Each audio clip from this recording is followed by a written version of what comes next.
Яни, това четене, което ще направим, се нарича четене по букви. Започваме.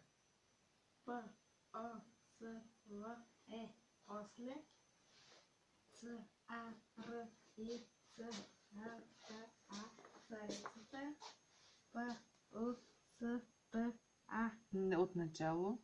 П, У, С, Н, А. Пусна. Ж, А, Б, И, Т, Е.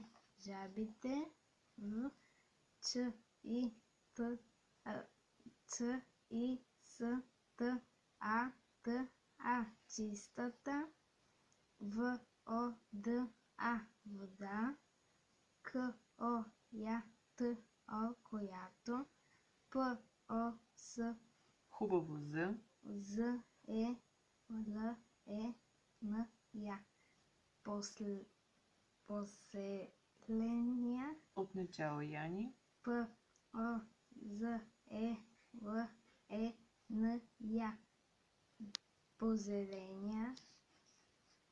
В, Е, Д, Н, А, Г, А. Веднага. П, О, В, И, К, А. Повика. Е, Л, И, З, А. Лиза. От начало. Е, Л, И, З, А. Елиза. З, Буква. С, Ъ, Б, Л, Е, Ч, Е. Съблече. Я, И, Я. Н, А, К, А, Р, А. Накрая. Не. Н, А, К, А, Р, А. Накара. Да. В, Л, Е, З, Е. Влезе. В, В, В. В. В, О, Д, А, Т, А. Водата. И, Щ.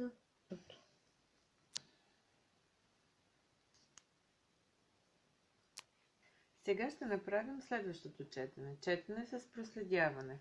Отварям постепенно думата, а ти ще я следиш с поглед и накрая ще ми кажеш цялата дума. Започваме.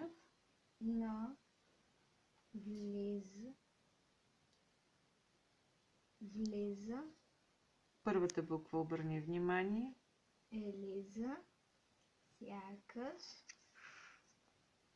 Не. Не забеляза това и когато излезе навън по водата, заплуваха 3 червени мака.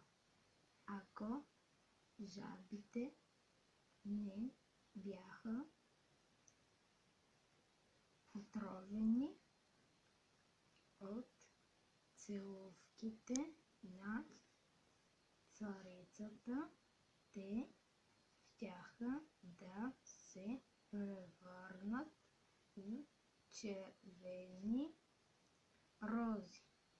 Но те все пак се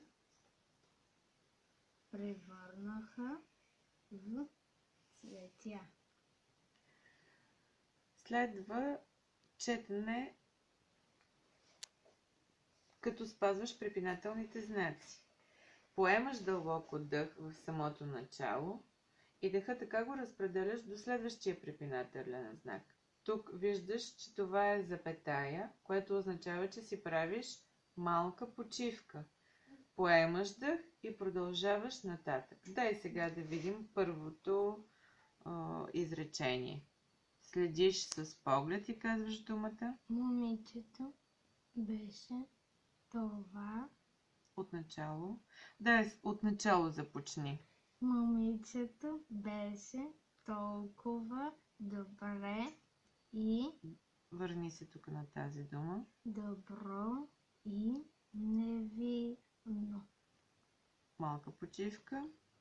че дори магията не може се да има никаква власт на него.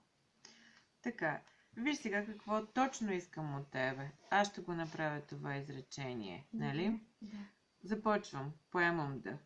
Като видя това, правя си малка почивка, царицата натри Елиза със сок от зелени орехови кори. Малка почивка си правя. Тъй, че кожата й стана съвсем кафява. Имаме пак пауза. Намаза хубавото й лице с воняща маз и разбърка нейните чудни коси. Така ли да чета? Да, точно така. Сега отначало отново започваш ти. Сега никой не можеше да познае предишната хубавица Елиза. Когато баща и я завърна, Отначало. Погледни тази думичка. Давай от... когато баща и я зърна. Оплаши се и каза, че това не е неговата дъщеря. Добре, дай още едно изречение. Никой не позна княгинята Отново. освен кучето и ластовичките.